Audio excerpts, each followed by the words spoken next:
ছোটবেলা থেকেই শুনে এসেছি জিরাফ যখন দু পা ফাঁক করে মাথা নিচু করে পানি খায় তখনই সিংহের আক্রমণ সম্ভাবনা বেশি থাকে। এর ভিতরে একটা সিংহ তাকে দেখে ফেলে এবং সে এখান থেকে পালানোর চেষ্টা করে।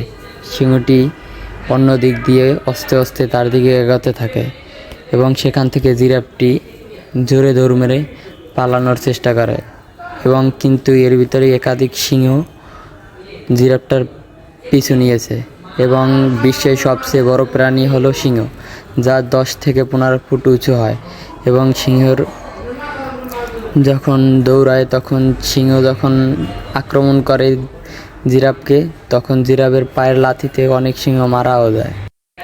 সিংহ তার জীবন রক্ষার জন্য দৌড়েতেই আছে এবং সে তার দৌড়ের অবস্থায় অনেক দূরে যেতে থাকে এবং একটা বাঘ তাকে কামড় দেওয়ার পরে সে তার পা দিয়ে লাথি মেরে বাঘটাকে শোয়াই ফেলে এবং সে পরবর্তীতে অনেকগুলি সিংহ একত্রে হয়ে জিরাফটাকে খাওয়ার চেষ্টা করছে। এখন দেখা যাক শেষ পর্যন্ত জিরাফটা এখান থেকে বেঁচে ফিরে কিনা।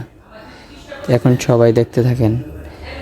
জিরাফটা কিন্তু তার জীবন রক্ষার জন্য অনেক চেষ্টা করে যাচ্ছে।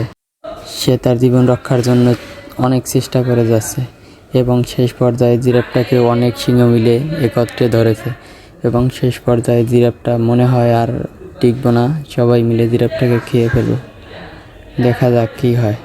এই যে জিরাফটাকে শোয়াই ফেলছে, শেষ পর্যায়ে জিরাফটা শিকার হয়ে গেল সিংহের কাছে।